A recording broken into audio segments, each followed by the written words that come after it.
सबसे पहले हम बात कर लेते हैं फूड एंड एग्रीकल्चर ऑर्गेनाइजेशन की। देखिए साहब, बात ऐसी है, फूड एंड एग्रीकल्चर जो ऑर्गेनाइजेशन है वो सैंपल कलेक्ट करता है पोषित आबादी के अनुपात से, और वो 3000 लोगों के सैंपल सर्वे से ये अनुपात बाहर निकाल लेता है। इंटरेस्टिंग बात यह है कि भारत की 140 करोड़ आबादी को नापने का पोषण के लिए सैंपल कितने का लिया गया? 3000 लोगों का लिया गया। ये वो वाली बात हो गई कि भारत जैसे डाइवर्सिटी वाले देश में जहां आपको कैलोरीज के बारे में जानकारी अलग अलग लेवल पर अलग अलग स्तर की मिलेगी, वहां 3000 लोग आपने लिया और उनसे आपने भारत को नाप दिया कि भारत ऐसा है। दुनिया में सबसे ज्यादा पॉपुलेशन रखने वाला देश ना केवल पॉपुलेशन रखता है बल्कि सबसे ज्यादा कल्चरल डाइवर्सिटी, सबसे ज्यादा हर तरह की डाइवर्सिटी रखता है। इस डाइवर्स कंट्री के लिए एक सिंगल पॉइंट में अगर कोई बात निकाल देता है। अच्छा, और सबसे इंटरेस्टिंग बात क्या है, हम इंडियंस को जैसे ही ये लोग अपनी रिपोर्ट बताते हैं, हमें अपने ऊपर सेल्फ डाउट होने लग जाता है, यार हम तो भूखे मर गए भाई, हम तो भूखे मर गए, हमें तो पता ही नहीं हम भूखे हैं। अब ये जो भूखे वाली शब्द है, इसको राजनीति में एक टूल के रूप में उपयोग लिया जाता है। राजनीति के अंदर कोई भी सरकार रहे, वो इस रिपोर्ट को हमेशा उठाएगी। अगर आज एनडीए शासन में है और दूसरी तरफ इंडी गठबंधन अपोजिशन में है, तो वो उठाएगा, देखो सरकार ने भूखे मार दिया लोगों को। अब अगर यूपीए शासन में है, एनडीए अपोजिशन में है, वो उठाएगी, देखिए इन्होंने भूखा मार दिया। हथियार दुनिया के सामने अच्छा बनने का उपयोग किया जाता है इस रिपोर्ट को, आप सबके सामने यह दिखाने के लिए कि देखो इस सरकार ने भूखा मार दिया। वास्तविकता में सरकार पूरे देश में कोई सी भी हो, कि मतलब अपने देश में किसी की भी सरकार हो, यह इंडेक्स में बहुत बड़ा फ्लॉ है। और यह इस तरह का जो फ्लॉ निकालने, इसी प्रकार से जैसे कई बार होता है ना कि बोले सर भारत की ग्रोथ पर भी हमें क्यों खुश होना, कुछ ही लोगों का तो पैसा बढ़ता है। बिल्कुल सही बात है।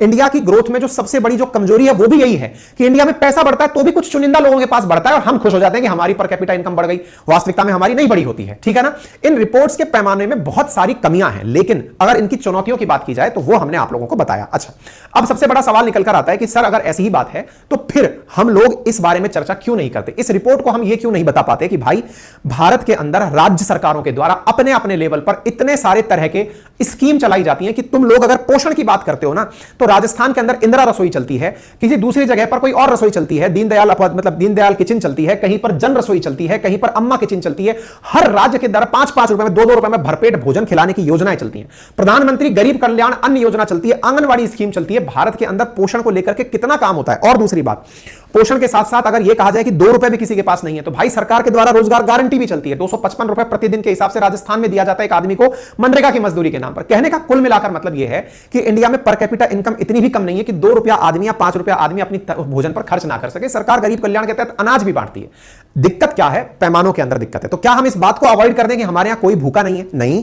भूखे हैं हमारे यहां पर, और हमारे यहां पर भूखे लोगों को लेकर के कई बार यूनिसेफ ने भी रिपोर्ट जारी की है और कहा गया है कि भारत ने 415 मिलियन पीपल लोगों को एग्जिट किया है पावर्टी लाइन से मात्र 15 साल के अंदर। ये एक बड़ा नंबर है। 41 करोड़ लोगों को हमने पावर्टी से बाहर निकाला है। ये कोई छोटा नंबर नहीं है। भारत पावर्टी से बाहर निकाल रहा है। दुनिया में हम एक अपने आप में यूएन मतलब यूनाइट जो सस्टेनेबल गोल है उसके अंदर एक बहुत बड़ी चीज है हम, ठीक है ना। तो ऐसी स्थिति में आज भी भारत के बहुत से लोग ऐसे हैं जो भयंकर गरीबी का सामना कर रहे हैं, लेकिन केवल एक लाइन पर सबको हाँक देना सही नहीं होगा और उस आधार पर कंपैरिजन कर देना। जब भारत दुनिया के हर स्तर पर सुधार श्रेणी में आगे बढ़ रहा हो, चाहे पोषण हो, चाहे बाल मृत्यु हो, चाहे रसोई ईंधन हो, सैनिटेशन हो, पेयजल हो, बिजली हो, आवास हो, हर चीज में अगर सुधार की बात हो रही है, तो ऐसी रिपोर्ट्स के आधार पर ना तो ग्रोथ के आधार पर बहुत खुश होने की आवश्यकता है और ना ही ऐसे रिपोर्ट से डिप्रेस होने की आवश्यकता है, क्योंकि भारत दुनिया को पोषण दे रहा है।